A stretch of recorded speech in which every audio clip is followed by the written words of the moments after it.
time on a hell of an adventure and how I almost broke my foot, or maybe it actually is broken. When I travel, I do the best I can to go to places that are kind of off of the beaten path, not touristy areas. Essentially, I don't want to meet other Americans or other people from where I'm from all the time when I travel. Man, my shirt is really wrinkled, but that's okay. We're gonna work with it.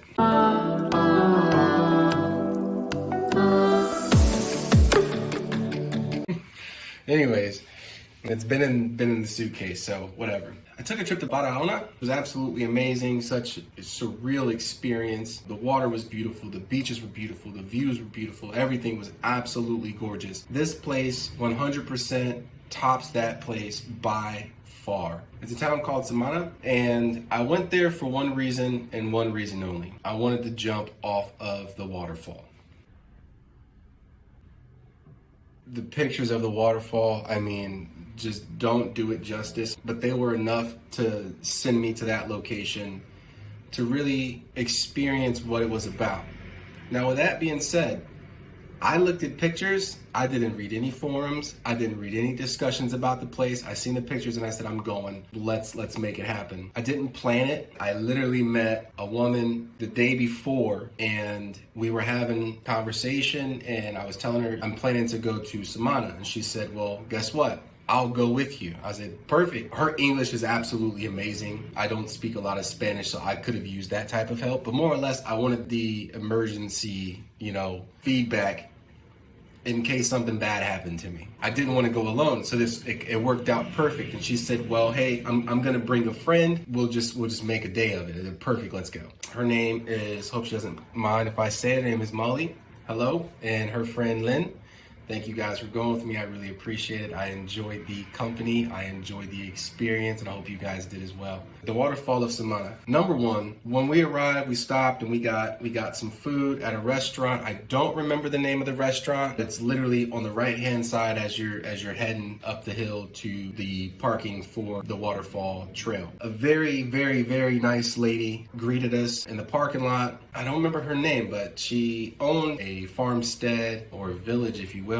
They harvested cocoa to make chocolate and coffee, etc. She gave us a wonderful tour of her compound, you can call it. She was the woman who has the horses to take you through the trail, up the mountain, down the mountain, back up a mountain, through the river, through another river, back up the mountain to a meeting point before you take the final trail by foot to the waterfall. Now, you'll come to one waterfall, which is the smaller waterfall, basically a spillover of the bigger waterfall after coming to like the checkpoint. When you reach the main event waterfall, the big one, breathtaking, no words to describe it. I mean, there's absolutely nothing that I can say that will explain the beauty of this natural element that is provided to the world. I mean, it is absolutely stunning.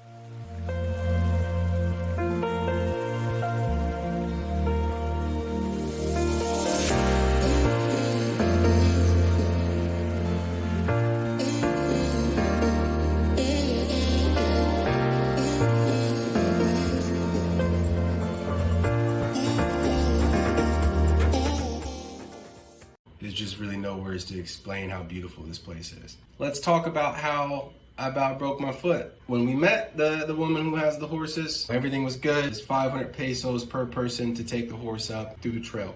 And then you have to tip your guide. Each horse is gonna come with a guide. I'm sure there's a way that you may be able to just rent the horse without the guide. If it's your first time, get the guide, tip them, make sure that they're gonna get you where you gotta go. Only for the sake of the horse. Not so much are you worthy, are you capable, but more or less for the sake of the horse, the safety of the horse and you on the horse. Get the guide. The guide's gonna make sure everything's okay. As soon as we started down the trail, I mean, this is literally the first river crossing. It is unbelievably slick. I watched Molly and Lynn go down first. It's like an embankment into the river and it's real tough to navigate, I'm sure, by foot itself. And by the way, you can hike the trail yourself. I've seen a lot of people doing it. If you're into that thing, do it, have fun. I think my next trip, I think that I will hike it by foot. And then my third one, I'll probably just rent the horse without the guide. Or vice versa. I'll probably rent the horse without the guide and then hike it. We'll see, I don't know, because I'm definitely going back. The very first embankment, I mean, it's slick and I can tell straight away. I'm looking at the terrain and like, it's unbelievable that these horses can even navigate this terrain. I mean, you're talking rocks and steps and mud and just difficult terrain. I watched them go down and I can see that their horses were slipping and kind of struggling with their footing. And first thing that comes to my mind is like, whoa, this is gonna be tough. And it was me and Mulatto, I think his name was, or something like that.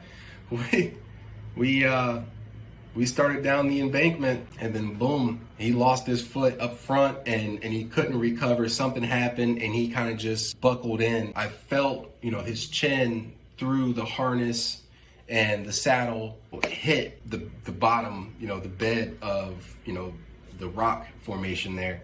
And he was all the way down. You know, I'm leaning back, I'm hoping he can regain it, but he's tilting. And at this point, it clicked in my brain like, okay, well, if he goes over to the left, it's gonna be your leg, his body, and a rock, sandwich time. And I just wasn't interested. So I started doing what I could, and I've got on slides. Horrible idea. Take some sneakers, please, some sneakers you don't care about, and wear those instead of slides or flip-flops. I immediately went to, all right, it's time to bail. We're gonna give Mulatto a chance to kind of get himself together. We're gonna get the hell up off of him. At this point, I'm doing what I can to try to get my feet out of the feet harness. The guide, she's at this time turning back around because she was a little bit ahead of us, but she had his rein and she was kind of pulling him, I felt personally, just a little too quickly through this part of the terrain. I think that she should just kind of let him navigate it by himself. But she was kind of hustling him through so we can catch up to the others. You know, I bail, and as I'm bailing, he falls over, and as he's falling over, I just feel a crunch, and he lands on my foot's on the rock, and it's just a nightmare. I can feel it, and it's immediate pain. The guide, you know, she's trying to hold me up by my hair so I don't fall anymore, but at this point, I'm kind of okay. I'm holding on to the side of the embankment with my left hand. My left foot is still stuck under him. My right foot, I'm trying to throw over the other side of him. The guide is holding me up by my hair, trying to make sure that I don't fall face first. Like, release her from my hair and I can kind of lift my head up and I can gain my footing and I stand up, turn around, he's standing up. Everybody's happy, everybody's good. I lost both of my slides in the ordeal. Needless to say, I got back on the horse and we finished the trail. We got to the top of the mountain, or one of the mountains. I made it to the waterfall. Be sure to watch this one before you go and jump off of a waterfall or ride a pony through a mountain terrain. I'm not sure exactly what kind of shape my foot's in. I haven't had it looked at yet. I do plan to. There's a doctor that's gonna come, a local doctor. He's gonna come check it out tomorrow. I know he can't do an MRI and x-rays and all that stuff here, but he can at least tell me if I need it. We'll find out. Hopefully it ain't too bad and it can just kind of heal with some, you know, what is it, rice? What is it? What's rice? Rest, ice,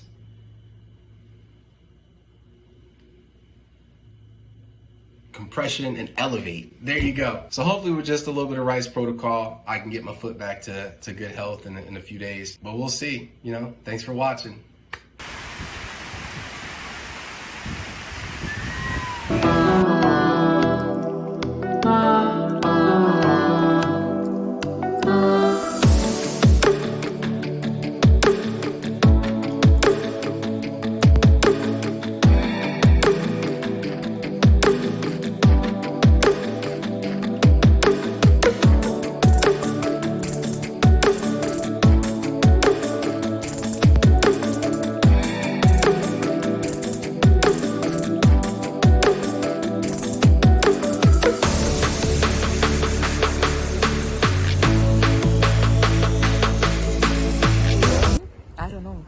We're going so